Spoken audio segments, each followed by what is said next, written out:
Hello, my name is Max Moreland, and in this video, I will be going over how to use the Go Offline feature in PointMan.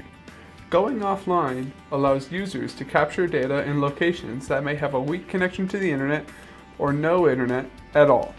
To do this, you must first be connected online. Then select the hamburger icon in the top left corner and then select Go Offline. From here, this will bring up the Go Offline menu, and users can check each box for the information they want to have available while they are not connected to the internet. This will allow users to see features, forms, or the map imagery around them while they are capturing the data. Once they've selected, select OK, and you will be notified when you are offline. You can tell you are offline by the symbol in the top right corner. Once a user has collected all of their data and is back in a secure connection, select the hamburger icon again and then select Go Online.